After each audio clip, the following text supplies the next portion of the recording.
bal markan aynu qooransanno xagga xiisadda gobolka bariga dhexe ciidamada badda ee Iiraan iyo Ruushka iyo Shiinaha ayaa axadda soo socota waxay bilaabi doonaan tababar military oo wadajir ah kaas oo laga samayn doono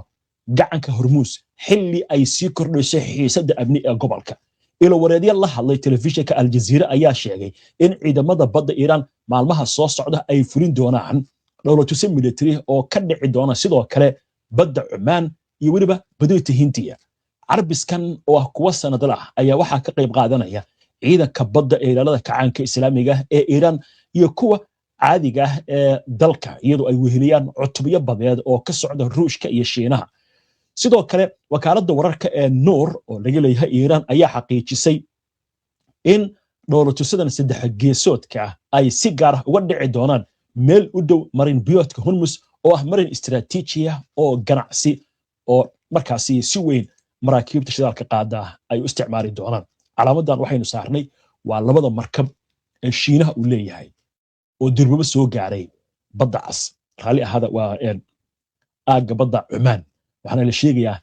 in ay qayb ka tahay arintani tilaabada lagu doonayo in markaa lagu xoojiyo iskaashiga labada ciidan waayahay dhinaca kale Iiraan waxaa la sheegayaa 10,000 oo diyaaradaha droniska inay diyaarisay arintusna muuqaalkan diyaaradahan droniska waxaa la sheegayaa in ay gaarayaan ilaa iyo 10,000 waxaa la sheegayaa in lagu jeedinayo dhammaanba saldhigyada Mareykanka gobolka uu ku leeyahay maraakiibta dagaalka ee Mareykanka ee badda fadhiya waana diyaaradaha la yiraahdo Shaheed 136 iyo kuwa kale droniska ee ismidaamiya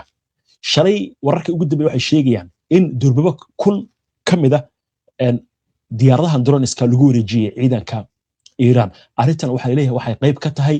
qorshaha Iiraan ay doonayso inay qaado dagaal aad u ballaaran gawaaridan baa la caranaya isla markiina waxaa la sheegay halkaas inay ka duuli doonaan waa 10,000 oo xabbo ayaa la diyaariyay inkastoo shalay la wareejiyay 1,000 ciidanka lagu wareejiyay inta kale waxaa la sheegayaa saacadaha iyo maalmaha soo socda in ciidanka lagu wareejin doono xaaladdu meel adag bay maraysaa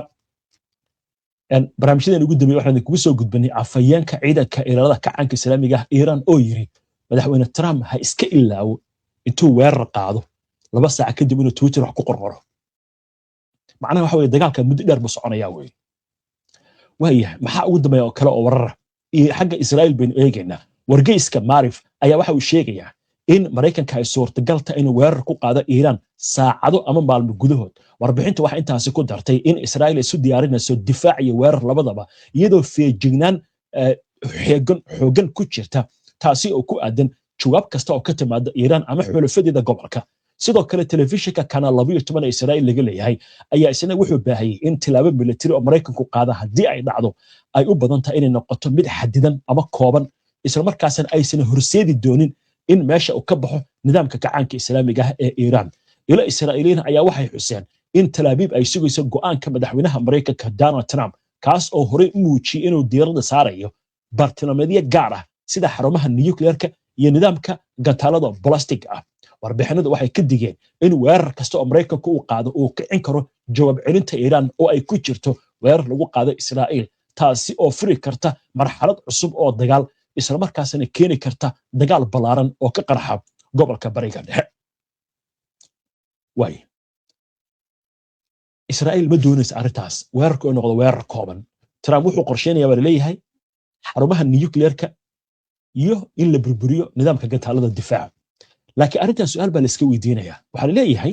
madaxweynaha Mareykanka si cad ayuu ugu celceliyay dhowr jeer in la burburiyay dhammaanba barnaamijkii nuclearka ee Iiraan weerarkii dhacay bishii June dabayaaqadeedii isla markaasna sanooyin ay ku qaadanayso Iiraan in dib ay u dayactirta xarumahaasi marka su'aasha la isweydiinaya waxay noqotay haddii madaxweynaha Mareykanka dhowr bilood ka hor uu lahaa waxaan ku guuleysay inaan meesha ka saarno Iiraan iyo nuclearkeedii muxuu ku wajahan yahay weerarkan Professor Sachs baa ka hadlaya wuxuu leeyahay isaga laftigiisa arrintan waxay u muuqataa arrin ah Israa'iil iyo Netanyahu inay weerarkan iyo qorshahan iyagu ay dejinayaan waxa ugu dambeeyay ay noqon karto meesha laga saaro nidaamka kacaanka islaamiga wadaadada laakiin arrin sahlan ma aha buu leeyahay Iiraan wuxuu yiri ma aha buu Venezuela qalad buu gelayaa buu madaxweynaha Mareykanka Donald Trump waliba xitaa wasidalka u dhigay caafimaadkiisa xagga maskaxda ayuu wax ka sheegaya waa hagaag inkastoo caddayn uu soo bandhigin waa tahay markan waxaynu eegaynaa xubintii falaqaynta oo aynu aalaba ku soo qaadano macluumaadka iyo xogaha ay bixiyaan khubarada arrimaha militariga istiraatiijiyadda ciidanka diblomaasiyadda sirdoonka iyo waliba siyaasadda xubintan waxaynu ku eegaynaa Mareykanka shuruudaha Iiraan uu hordhigay maxay yihiin haddaba aynu eegno war amuurtan la xiriira madaxweynaha Mareykanka Donald Trump ayaa dejiyay waxa uu ku tilmaamay shuruudo looga baaqsan karo dagaal ku wajahan Iiraan xilli ay socdaan dadaalada diblomaasiyadda oo xooggan oo hormuud ay yihiin dalal Carab iyo kuwa Islaam ah si looga hortago dagaal ballaaran oo ka qarxa gobolka Bariga Dhexe ila diblomaasiyadeed ayaa shaaca ka qaaday in maamulka Trump uu Tehran ku cadaadinayo 3 dalab oo waaweyn kan koowaad wuxuu yahay in Iiraan si joogto ah ay u joojiso tayeynta uraniumka arrin Mareykanku u arko mid damaanad qaadaysa amniga gobolka iyo Mareykanka wasidalka u dhigay waxaana markaasi sidoo kale arrintan uu la dileeyahay Iiraan inaysan mustaqbalka yeelan wax hub ah oo nuclear ah qodobka labaad oo laga dalbanayo Iiraan wuxuu yahay in si buuxda ay u joojiso barnaamijkeeda gantaalada Washingtonna waxay doonaysaa inay xadidaad adag la saaro horumarinta iyo isticmaalka gantaalada macnaha masaafada ay gaari karaan in la soo koobo kuwa hadda jira dibna aysan u farsamayn qodobka saddexaad waa in Iiraan ay joojisaa saameynteeda gobolka iyadoo Trump ku adkeysanayo in Iiraan gabi ahaanba ay joojiso kooxaha ay hubayso ee ka howlgala gobolka macnaha kooxaha iska caabinta dhinaca kale xogayaha dagaalka ee Mareykanka Pete Hegseth ayaa waxa uu sheegay in Iiraan ay haysato dhammaan fursadaha heshiis balse aysan raadin karin awoodda nuclear isagoo xusay diyaar garowga waxda gaashaandhigga ee Mareykanka ee Pentagonka geesta kale dalalka khaliijka iyo kuwa islaamka sida Qatar, Oman, Imaaraadka Carabta iyo Turkiga ayaa waxa la sheegayaa inay wadaan dhexdhexaadin Turkiga ayaa waxa maanta martigelinaya wasiirka arrimaha dibadda ee dalka Iiraan Abbas Araghchi iyadoo madaxweynaha Mareykanka Donald Trump la sheegayo in arrintan ku aadan wada xaajood lala yeeshay Iiraan uu qiray habeennimadii xalay waxaana uu sheegay suurtagal inay tahay wada hadal inay dhacaan madaxweynaha Turkiga Recep Tayyip Erdogan ayaa waxa uu sheegay in uu soo bandhigay Mareykanka wada hadal aaladda muuqaalka dhanka internetka ay ku yeeshaan Donald Trump iyo madaxweynaha Iiraan Mas'uud Pezeshkian geesta kale dhaxal xogaha boqortooyada Sacuudiga Mohammed bin Salman ayaa muujiyay in boqortooyadu aysan ogolaan doonin in dhulkeeda ama hawadeeda loo adeegsado weerar lagu qaado Iiraan halka wasiirka gaashaandhigga ee Sacuudiga Khalid bin Salman uu booqasho imika ku joogo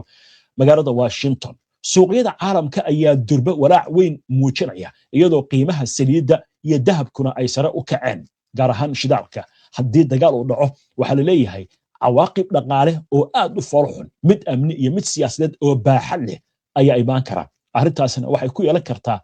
raad aad u weyn mustaqbalka gobolka iyo caalamka waa hagaag haddaba Iiraan ma aqbali doontaa saddexdan qodob inay joojiso uraniumka ay bacriminayso iska caabinta inay joojiso hubaynayso gataanadeedan ay xadido Iiraaniyiintu waxay ku tilmaameen saddexdan qodob isdhiibid marka Iiraan isdhiibi doontaa mise dagaal ba ka xigi doontaa halkaas ay arrin taagan tahay wixii ku soo kordha waynu arki doonaa